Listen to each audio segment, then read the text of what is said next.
Tribuners, kembali lagi bersama saya Insolihin. Kita kembali dalam berbincang politik edisi berbincang dengan KPU Kabupaten Sambas menjelang pelaksanaan debat publik Pilkada 2020.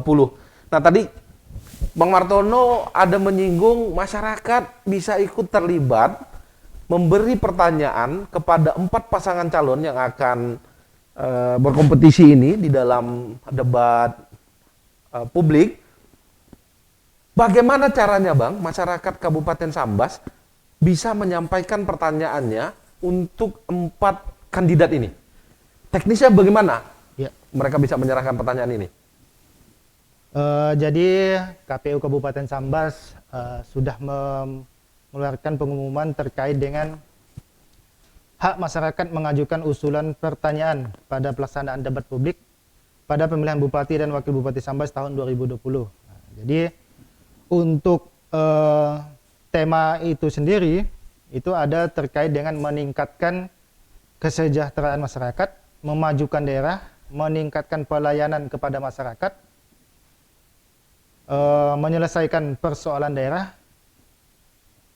menyelesaikan pelaksanaan pembangunan daerah kabupaten dan provinsi dengan nasional, memperkokoh negara kesatuan Republik Indonesia, kebijakan dan strategi penanganan, pencegahan dan pengendalian COVID-19. Nah, ini juga baru ada di PKPU 13 tahun 2020 terkait dengan kebijakan dan strategi protokol COVID khusus di daerah di Kabupaten Sambas, serta ada juga tema khusus terkait dengan pemahaman tentang narkotika dan situasi penyalahgunaan dan peredaran gelap narkotika di daerah pemilihan khususnya di Kabupaten Sambas.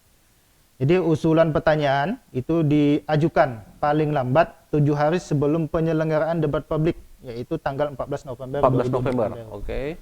Karena kita debat publiknya tanggal 21, jadi usulan pertanyaan tersebut kita terima paling lambat 14 November 2020. Jadi untuk pertanyaan tersebut, masyarakat wajib mencantumkan identitas diri dengan jelas. Ya, karena ini kita tidak mau menerima pertanyaan yang tak dari jelas ya, yang Bang, tak ya? jelas. Harus punya identitas jelas dan tentunya identitas tersebut akan kita rahasiakan. Nah, jadi tidak akan kita sampaikan ke publik siapa yang mengajukan pertanyaan tersebut. Untuk pertanyaan debat bisa disampaikan ke kantor KPU Kabupaten Sambas secara langsung, yaitu di Jalan Gusti Hamzah nomor 16 Durian, Desa Durian. Nah, itu dekat pasar. Kalau masyarakat Kabupaten Sambas Udah tahu lah itu, Bang, ya? Insya Allah udah tahu lah.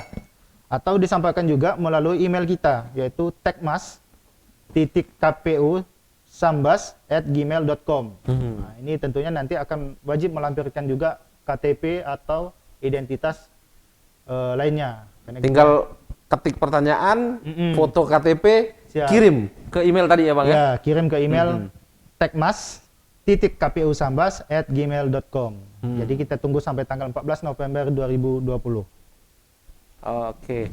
Nah, tadi Tribuners sudah terjawab.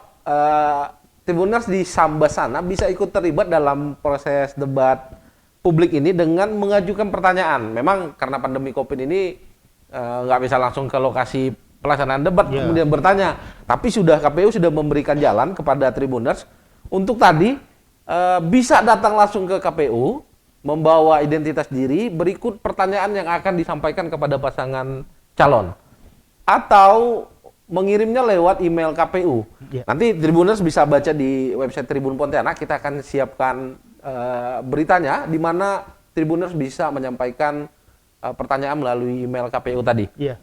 Nah, Bang Martono, selain masyarakat, tadi kita sudah singgung ada yang namanya tim perumus materi, betul ya? Tim perumus materi. Nah, siapa saja, maksudnya dari kalangan mana saja sih yang akan membantu KPU dalam merumuskan materi yang nantinya akan menjadi bahan dasar debat publik bagi 4 pasangan calon ini? Ya, jadi untuk tim penyusun materi, nah ini untuk tim penyusun materi itu kita tunjuk dari kalangan akademisi tentunya. tentunya kita cari yang berintegritas dan tidak menjadi simpatisan dari salah satu pasangan calon. Dan untuk moderator, jadi tim penyusun dan moderator ini ditunjuk langsung oleh KPU Kabupaten Sambas. Oke. Nah, jadi ini kita untuk menjaga supaya nanti tim penyusun dan moderator ini tidak terlibat maupun berafiliasi dengan Salah satu pasangan, gitu ya? Iya, betul. Jadi kita untuk menjaga independensi kita sebagai lembaga penyelenggara supaya nanti soal-soal yang dibuat pun ya bersifat umum gitu, tidak ada menjatuhkan salah satu pasangan calon. Iya. Jadi seperti itu. Tentunya kita sudah bekerja sama dengan salah satu perguruan tinggi di Kalimantan Barat. Nah, jadi kita sudah melakukan beberapa kali koordinasi. Tentunya mudahan nanti pertanyaan-pertanyaan yang sudah disiapkan ini bisa menjawab pertanyaan-pertanyaan yang mungkin tidak bisa tersampaikan ke KPU dari masyarakat Kabupaten Sambas untuk pasangan calon. Jadi tadi masih berhubungan dengan pertanyaan dari masyarakat, nanti pertanyaan dari masyarakat tersebut akan Bahas juga oleh tim ini. akan dibahas juga oleh tim penyusun. Karena kita tidak mau nanti pertanyaan dari masyarakat tersebut kita ambil secara Tanpa disortir dulu tanpa gitu, Bang, disortir ya? dulu, takutnya nanti menyudutkan salah satu pasangan siap. calon. Tentunya nanti akan diperbaiki dulu lah redaksinya oleh tim penyusun materi. Kalau memang nanti pertanyaannya sudah masuk di dalam soal yang sudah dibuat, tentunya nanti kita tidak akan masukkan ke dalam segmen List pertanyaan lagi Iya, ya. Jadi nanti tentunya akan dicek kembali lah oleh tim penyusun materi gitu. Nah, jadi masyarakat juga harus serius ini dengan tema yang tadi disampaikan Bang Martono, banyak sekali kan bagaimana meningkatkan perekonomian, bagaimana kemudian menangani COVID, pembangunan, tadi banyak sekali. Nah, silakan pilih saja tema-tema itu, asal nanti pertanyaan tidak kemudian menyudutkan salah satu pasangan calon. Dan tadi KPU juga sudah melakukan upaya untuk melakukan verifikasi terhadap berkas-berkas pertanyaan yang masuk gitu Bang ya. Betul. Termasuklah nanti pemilihan penyusun materi dan moderator tadi sudah pasti kredibel ini Bang ya. Dan ditunjuk langsung oleh KPU Kabupaten Sambas. Nah, pertanyaan berikutnya, untuk pasangan calon sendiri, kita beri nggak sih kisi-kisi Bang? Atau kita diam aja, nanti di saat debat, udah silakan menikmati pertanyaan yang sudah kita siapkan. Atau ada kisi-kisi dulu, Pak calon bupati, wakil bupati ini loh yang akan kita perdebatkan nanti. Kita kasih begitu atau bagaimana Bang?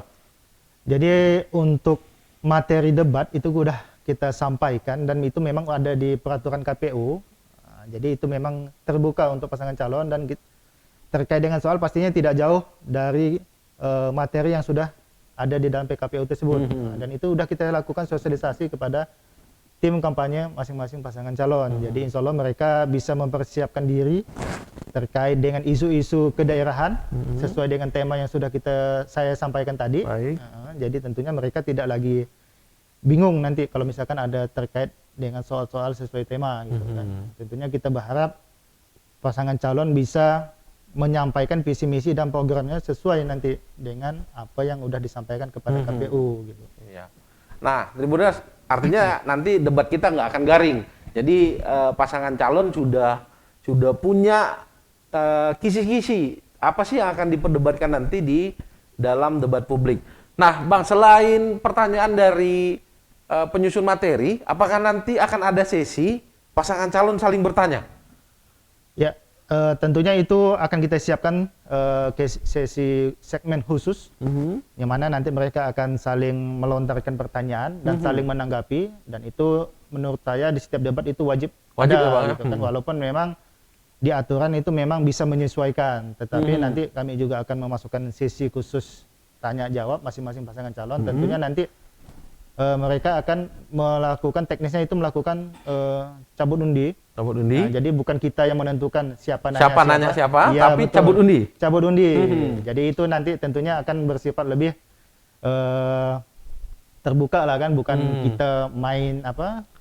Berarti nanti pasangan calon misalnya cabut undi, pasangan calon X akan bertanya pada pasangan calon Y misalnya, atau pasangan Q dengan pasangan R. Jadi berdasarkan nasib dia gitu Bang ya? Iya, betul.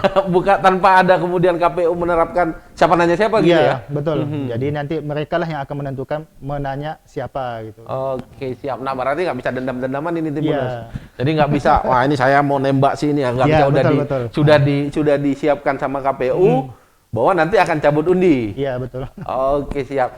Nah, kemudian Bang, tadi teknis sudah kita laksanakan, lalu di luar prosesi debat ini tentu ada pertanyaan lain. Bagaimana kemudian KPU mempersiapkan hari pencoblosan? Kan ini udah nggak terasa nih Bang, kita sudah masuk di November. Ya. Bulan depan kita sudah melaksanakan pesta demokrasi ini, tepatnya di 9 Desember 2020. Nah, pertanyaan pertama, sejauh mana persiapan yang sudah kita lakukan, termasuk pelaksanaan untuk jumlah daftar pemilih, kemudian berapa TPS yang sudah dipersiapkan oleh KPU Kabupaten Sambas dalam pelaksanaan pilkada kali ini, Bang? Iya. Jadi terkait dengan daftar pemilih tetap untuk Kabupaten Sambas, kita ada sekitar 427.926 pemilih Ya. yang tersebar di 19 kecamatan. Ya. Kita Kabupaten Sambas ada 19 kecamatan dan 193 desa. Tersebar di 1297 di 1257 TPS. Yang mana nanti ada satu TPS khusus di Rutan. Karena di Rutan itu sendiri lumayan banyak pemilihnya, jadi nanti kita akan siapkan TPS khusus Di Rutan? iya, di Rutan, di Kabupaten Sambas. Jadi kita tentunya akan menjaga hak pilih mereka juga, karena sesuai dengan undang-undang mereka mempunyai hak pilih. Hak pilih, Jadi siap. tentunya kita akan menyiapkan TPS khusus.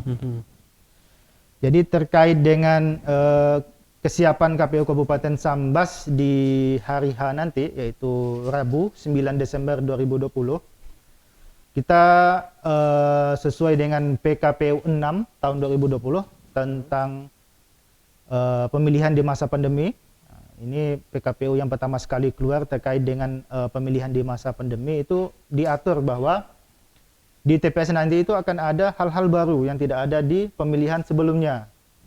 Salah satunya adalah dalam satu TPS itu dibatasi maksimal 500 pemilih. Yang mana sebelumnya untuk pemilihan itu maksimal itu 800 pemilih. Oke, berarti ada 300 yang kita kita kurangi ya Bang? kurangi. Jadi itu untuk mencegah terjadinya kerumunan pemilih di TPS. Ini salah satu usaha kita. Baik. Selanjutnya nanti bagi masyarakat yang datang itu kita akan periksa suhunya, suhu tubuh. Iya, nanti tentunya KPU akan menyiapkan alat pengukur suhu di setiap TPS. Baik. Iya, karena nanti seperti yang saya sampaikan sebelumnya bahwa pemilih yang suhu tubuhnya 37,3 itu tidak diperkenankan untuk masuk ke dalam lokasi TPS, tetapi disiapkan bilik khusus. Bilik khusus untuk yang suhunya di atas yang suhunya 37,3 dan di atas. Nah, selain itu kita juga menyiapkan tempat cuci tangan di setiap TPS. Jadi masyarakat nanti akan diarahkan atau pemilih diarahkan untuk mencuci tangan terlebih dahulu. Datang, cuci tangan dulu Bang ya? Iya, cuci tangan, nanti baru dicek Cek suhu tubuh. Ya. Setelah itu nanti akan diberikan sarung tangan sekali pakai. Iya, untuk menghindari nanti kontak fisik dengan surat suara atau dengan yang pemilih lainnya. Setelah itu nanti setelah disiapkan sarung tangan sekali pakai, pemilih itu akan menunggu di ruang bukan ruang tapi tempat tunggu gitu tempat ya? Tunggu, Ruang tunggu. tempat tunggu tentunya dengan protokol kesehatan, yaitu jaga jarak. Jadi nanti akan disiapkan TPS itu yang agak lebih lebar daripada sebelumnya. Bangku tunggu di tempat tunggu itu pun akan disusun gitu Bang ya? Akan disusun dengan protokol menjaga jarak. Nah, minimal 1 meter kan, jadi nanti disiapkan. Setelah itu nanti pemilih akan menerima surat suara dan melakukan pencoblosan di bilik suara.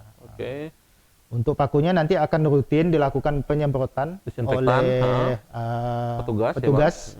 Jadi kita untuk meminimalkan proses penyebaran tersebut lah kan. Hmm. Setelah itu nanti sarung tangannya dimasukkan dalam tempat sampah yang sudah kita siapkan. Dan untuk tinta itu tidak seperti sebelumnya. Kalau sebelumnya kan kita celup, Celup kalau tangan. sekarang pakai tetes. Nanti akan ditetes oleh Oke, petugas. siap. Berarti petugas yang melakukan tetes gitu Iya, ya? petugas yang akan meneteskan tinta tersebut. Oke. Selain itu, petugas kita juga akan kita lakukan rapid test. Rapid test. Ya. Itu petugas Petugas KPPS, KPPS? kita. Iya, Oke. petugas KPPS, petugas ketertiban TPS. Mm-mm. Itu akan kita lakukan rapid test. Ya, paling tidak itu sesuai dengan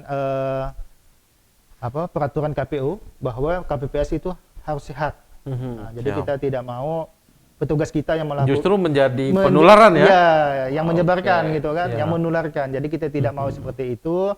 Tentunya nanti petugas kita di TPS itu kita wajibkan rapid test. Mhm. Jadi untuk persiapan juga kita sudah bekerja sama dengan Dinas Kesehatan setempat.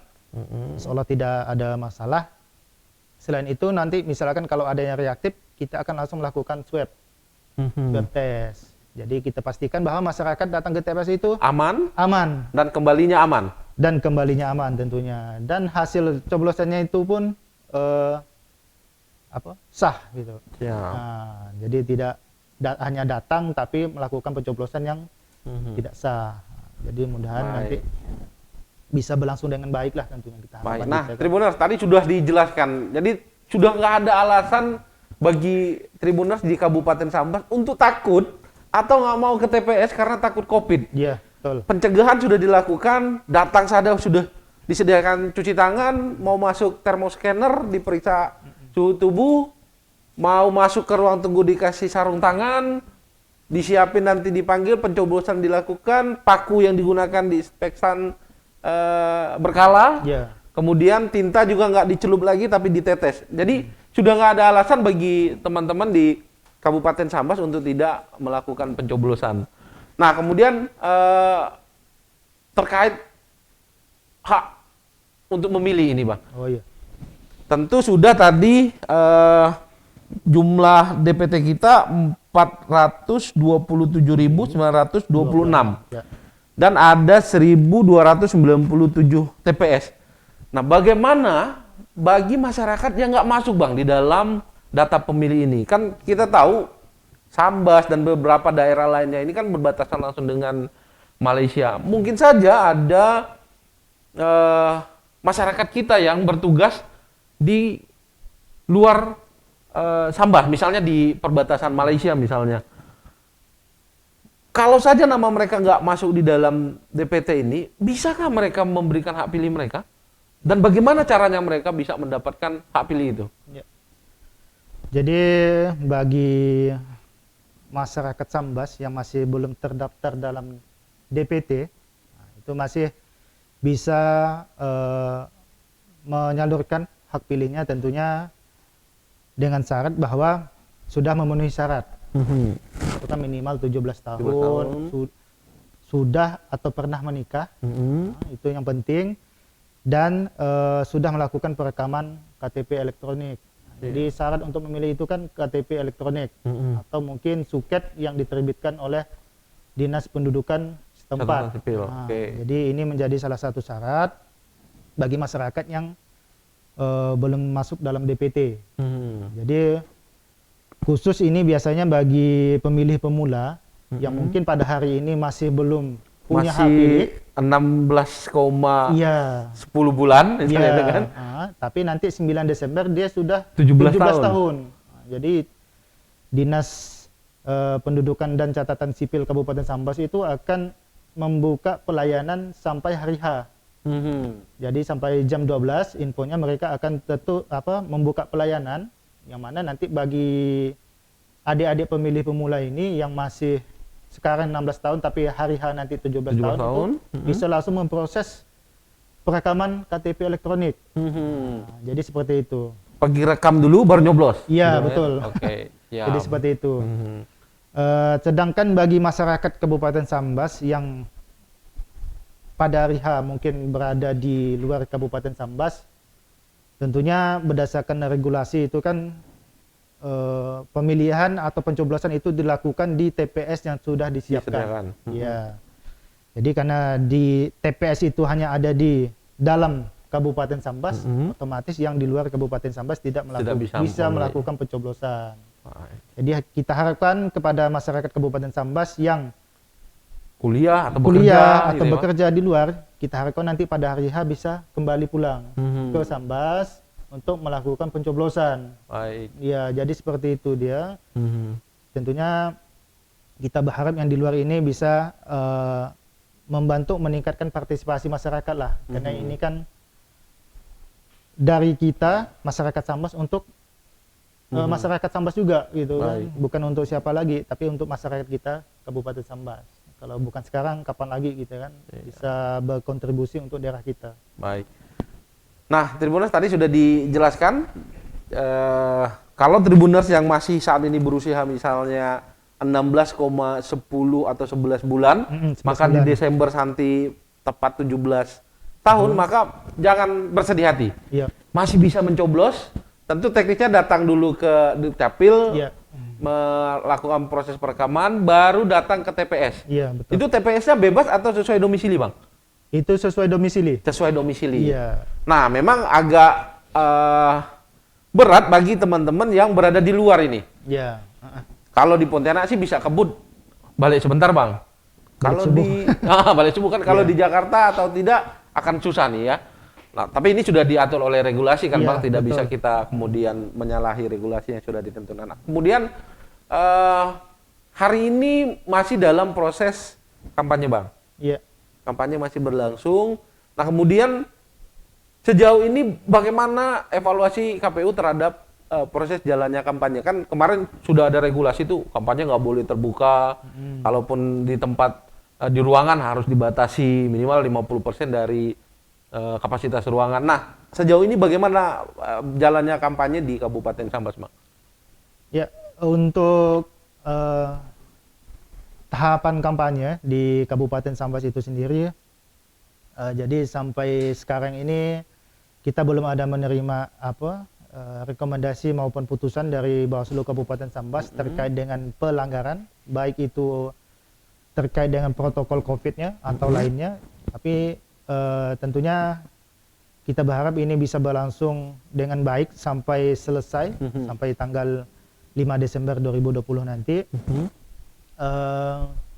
Tentunya berdasarkan pantauan kita melalui medsos kan, media sosial yang didaftarkan ke KPU Kabupaten Sambas, kita juga melihat masih berjalan sesuai dengan regulasi. Gitu kan. Kalau memang nanti ada keberatan atau aduan, tentunya nanti ada prosedur yang bisa dilalui sesuai dengan aturan yang berlaku. Dan ini selalu kita sampaikan di setiap sosialisasi yang kita lakukan kepada tim kampanye pasangan calon, gitu kan.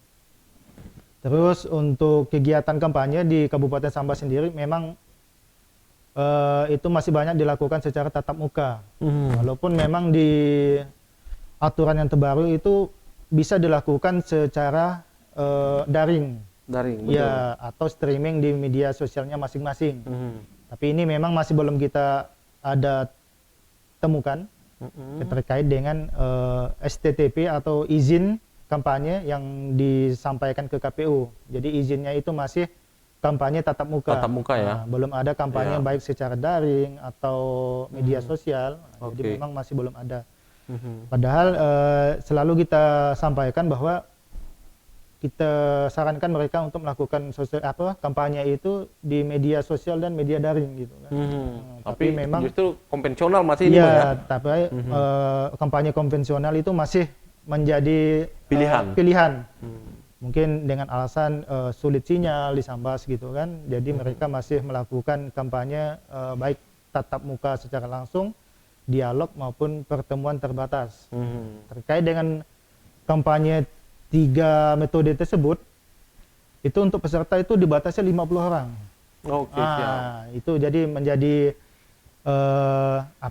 kendala bagi mereka juga untuk melakukan kegiatan kampanye karena dibatasi gitu kan. Selain dibatasi, itu wajib menerapkan protokol penyebaran COVID lainnya, Iya. yaitu minimal wajib pakai masker. Siap. Wajib pakai masker, jaga jarak, disiapkan tempat cuci tangan. Maksimal peserta itu 50 orang. Jadi kalau misalkan tidak sesuai dengan protokol COVID itu nanti akan jadi pengawasan Bawaslu sesuai tingkatannya lah tentunya. Jadi seperti itu. Jadi untuk kampanye metode konvensional itu masih dipilih Dan oleh, sejauh ini berjalan dengan baik. Alhamdulillah sampai sekarang kita belum ada itulah tadi seperti saya sampaikan belum ada rekomendasi ataupun putusan Dari pelanggaran Bawaslu. dari Bawaslu Kabupaten. Oke, siap. Nah, Tribuners tadi sudah disampaikan bahwa persiapan sudah matang dilakukan oleh KPU Kabupaten Sambas, bahkan sampai ke tingkat TPS sudah siap melaksanakan pilkada pada tanggal 9 Desember 2020 mendatang. Nah, kemudian KPU juga sudah menyiapkan skema bagaimana masyarakat bisa ikut terlibat dalam proses debat publik dengan tadi bisa menyampaikan pertanyaan untuk 4 pasangan calon yang kemudian nanti pertanyaan akan diberikan kepada pasangan calon untuk dijawab, tentu dengan dilakukan dulu verifikasi oleh tim pemateri. Nah, Tribuners, kita sudah sampai di ujung acara kita hari ini berbincang politik dengan tema menjelang pelaksanaan debat publik Pilkada Kabupaten Sambas 2020. Nah, Bang Martono, sebelum kita menutup sesi ini, saya minta closing statement-nya. Seperti apa ajakan KPU kepada masyarakat Kabupaten Sambas untuk menyukseskan Pilkada kita pada tanggal 9 Desember 2020 mendatang ini? Ya. Jadi bagi masyarakat Kabupaten Sambas, ini merupakan pemilihan bupati dan wakil bupati yang dilakukan di masa pandemi. Tentunya kami dari pihak penyelenggara akan terus melakukan tugas kami dengan baik. Akan selalu kami ingatkan jajaran kami sampai ke tingkat TPS untuk melakukan pekerjaan sesuai dengan aturan. Jangan sampai ada yang berpihak atau melakukan tugas di luar dari yang sudah ditentukan. Tentunya kami berharap partisipasi masyarakat bisa meningkat di pemilihan bupati tahun 2020 ini, yang mana untuk pemilihan bupati tahun 2014 kemarin itu partisipasi masyarakat itu di bawah 60%. Jadi kita berharap di 2020 ini bisa meningkat minimal bisa mencapai target nasional yaitu 77,5%. Syukur-syukur bisa 100% ya, Pak? Iya, tentunya partisipasi masyarakat tersebut tidak akan sia-sia untuk Sambas ke depannya, karena inilah daerah tempat kita tinggal, tempat kita mencari rezeki. Kedepannya tentu akan ditentukan oleh siapa yang memimpin. Jadi jangan sampai tidak datang ke TPS. Berikanlah hak politik Bapak Ibu semua. Jangan sampai takut. Insya Allah di TPS kita sudah menerapkan protokol kesehatan dengan sangat ketat. Insya Allah petugas kita juga sehat. Jadi tidak ada lagi penyebaran COVID khusus klaster pemilihan. Jadi seperti itu. Jadi ingat Rabu 9 Desember 2020 datang ke TPS, coblos dengan benar dan sehat selalu. Oke, Tribuners, terima kasih Bang Martono sudah hadir di studio kita hari ini. Kita bertemu di sesi lainnya di lain waktu. Nah, Tribuners, terima kasih sudah menyaksikan Triponcast hari ini, Tribun Pontianak Official Podcast. Saya akan ingatkan, nanti di pukul 13 kita punya berbincang gaya hidup dengan tema trik cerdas berburu beasiswa ke luar negeri. Nah, Tribuners yang mau beasiswa ke luar negeri, ini bisa contoh ini. Silakan saksikan di pukul 13 nanti. Dan terima kasih sudah bergabung bersama kami. Assalamualaikum warahmatullahi wabarakatuh. Selamat siang. Warahmatullahi